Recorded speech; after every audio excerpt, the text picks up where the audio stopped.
नमस्कार। आज म तपाईँलाई नेपाली काङ्ग्रेस पार्टीको लगभग फुटको सङ्घारमा पुगिरहेको अवस्थाको बारेमा केही कुराहरू जानकारी गराउँछु। अन्त्यसम्म हेर्नु होला भिडियो। नेपाली काङ्ग्रेस पार्टी नेपालकै सबैभन्दा पहिलो लोकतान्त्रिक पार्टी हो।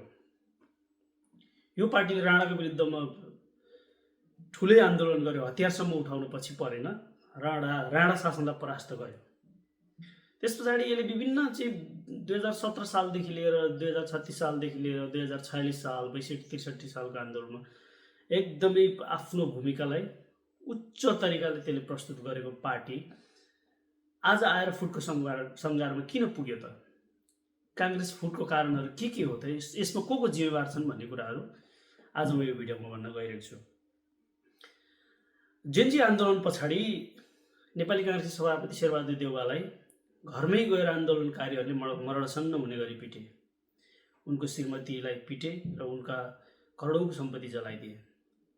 नेपाली काङ्ग्रेस हिजोदेखि नै एउटा पुँजीपतिहरूको पार्टी हो।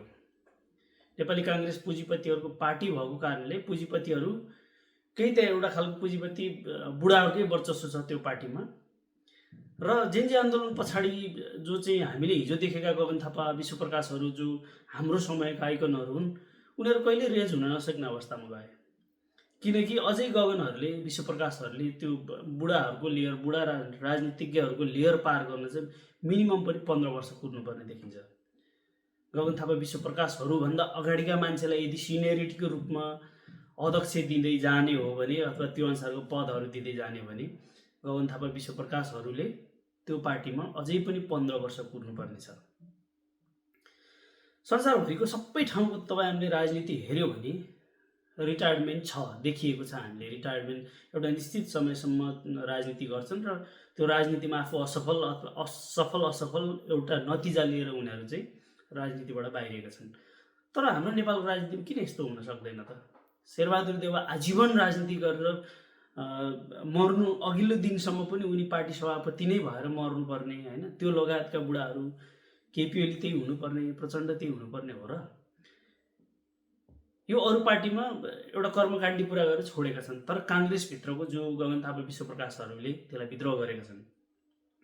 लगभग अब भोलि उनीहरूको चाहिँ यो अधिवेशन भयो भने, यो अर्ली अधिवेशन भयो भने लगभग काङ्ग्रेस पार्टी फुटेन भने पनि फुटेको नै हो। त्यो किनभने एउटा ठुलो समूह यो सामान्य काठमाडौँमा बसेर दुईटा गुट बिचको शेरबहादुर देउवा, विश्वप्रकाश लगायतका टिमको भिडन्त मात्रै होइन, देशभरिबाट चाहिँ नेता कार्यकर्ता काठमाडौँमा आएर उनीहरूले आफ्नो तरिकाले चाहिँ अर्ली इलेक्सनको मिति तोकेर सबै लगभग तयारी पुरा गरिसकेपछिको अवस्थामा लगभग फुट्नै हो भनेर हामीले बुझ्न सकिन्छ। र यो मेरो आफ्नो हिसाबबाट भन्ने हो भने गगन थापा, विश्वप्रकाशहरूले जे गरे त्यो अति नै राम्रो गरे। किनभने यो जरुरी आवश्यक थियो काङ्ग्रेसभित्र।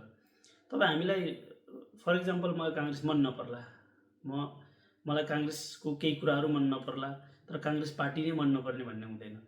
नेपाली समाजको विकास हुनको लागि, नेपाली राजनीतिक र सामाजिक चेतनाको विकास हुनको लागि, आर्थिक सामाजिक सबै कुराको विकास हुनको लागि त्यहाँका पार्टीहरू ठिक ढङ्गले चल्नु पर्दछ। त्यो हारेका पार्टी भए पनि जितेका पार्टी भए पनि ठिक ढङ्गले, ठिक नेतृत्वले चाहिँ त्यसलाई लिड गर्नुपर्दछ भन्ने मेरो विचार हो।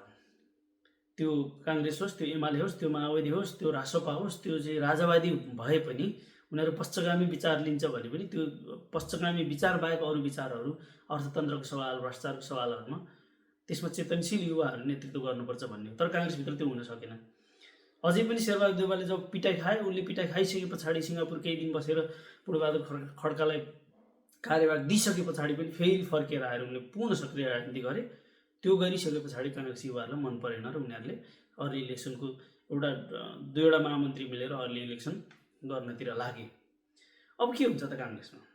अब योभन्दा पछाडिको बाटो के त? संस्थापन पेलेर जान खोज्दैछ र दुईवटा महामन्त्रीहरू पेलिने अवस्थामा देखिँदैनन्। उनीहरूले भन्न त आफैले वक्तव्य पनि दिएका छन्, काङ्ग्रेस कुनै पनि हालतमा फुट्दैन भनेका छन्। अब त्यसको पनि एउटा कुनै क्लु त होला। अब त्यो राजनीतिमा एउटा भन्ने, एउटा गर्ने कुरा र यथार्थमा देखिने कुरा फरक कुरा हो। त्यही भएर अबको अवस्थामा लगभग काङ्ग्रेस फुटको सङ्घारमा छ। हामीले पनि कामना गरौँ शेरबहादुर, कृष्णप्रसाद सिटौलाहरू, यो जो पुराना नेताहरू छन् उनीहरू सम्मान छ हाम्रो पनि। उहाँहरूले अब राजनीतिबाट सन्यास लिनुपर्छ। यसको मतलब राजनीति गर्नै हुँदैन भन्ने होइन। राजनीतिमा नेतृत्व युवालाई दिनुपर्छ। गगन थापाहरू अहिले पछिल्लो समय यो उम्रिएका राष्ट्रपाहरू लगायतका दलहरूभन्दा गगन थापाहरू हजार गुणा क्यापेबल छन् राजनीति गर्नुको लागि। किनकि यिनीहरू हिजोदेखि राजनीति गरेर आएका हुन्। यिनीहरूले त्यस्तो केही बिगारेका पनि छैन। एउटा पार्टी सङ्गठन भइसकेपछि त्यसलाई मानेर जाँदा केही कुराहरू बिग्रिने कुरा फरक होला, तर त्यत्रो बुढाहरूको झुन्डमा उनीहरूको कुरा कुनै पनि स्थितिमा सुनिने अवस्था छैन, महामन्त्री नै भए पनि। त्यो भएर बुढाहरूलाई चाहिँ अब विस्थापित गर्नको लागि पनि उनीहरूले एउटा खालको विद्रोह गरेका छन्। त्यो काङ्ग्रेसभित्रको विद्रोह, त्यसलाई चाहिँ अन्तर पार्टीहरूले पनि राम्रोसँग समर्थन गरेको देखिन्छ। अन्तर पार्टी युवाहरूले पनि, जे गगन थापा विश्वप्रकाशहरूले गरे, त्यसले चाहिँ काङ्ग्रेसको हाइपलाई, काङ्ग्रेस फुटेरै गयो भने पनि त्यसले चाहिँ काङ्ग्रेसको हाइपलाई तल लाँदैन। भोटिङको विषयमा भोलि चुनावमा जाँदा अर्को खालको नतिजा आउला, त्यस्तो हास्यास्पद खालको नतिजा पनि नआउला। यदि गगन विश्वप्रकाशहरूलाई कारबाही गरेर पार्टी फुटाइयो भने काङ्ग्रेसका बुढाबुढीले नदिएका भोटहरू चाहिँ अरू पार्टीका फरक पार्टीका मान्छेहरूले चाहिँ त्यो भोट कभर गर्न सक्ने कन्डिसन म चाहिँ देख्छु।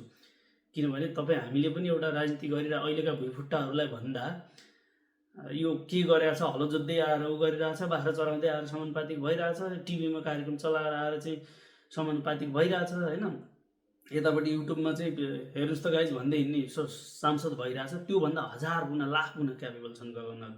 यिनीहरू त्यो दिशा केही पनि बिगारेको छैन। काम गर्दै जाँदा सबै सेक्टरमा काम गर्दै जाँदा केही चिजहरू बिग्रिएको छ, त्यो यिनीहरूले त्यस्तो चाहिँ त्यो देशलाई हानि नै हुने कुरा केही पनि गरेको छैन। यिनीहरूले अरूले भन्दा यिनीहरूले धेरै नै राम्रो गर्छन्। त्यही भएर अब काङ्ग्रेस लगभग फुटको सङ्घारमा पुगिसकेको छ। नफुटिकन काङ्ग्रेसहरूले विश्वप्रकाश गगनहरूले नेतृत्व पाउन् भन्ने कामना गर्दछु। हामी चाहिँ त्यो कामना गरौँ हामीले। अब फुट्यो भने चाहिँ उहाँहरूलाई शुभकामना छ। धन्यवाद।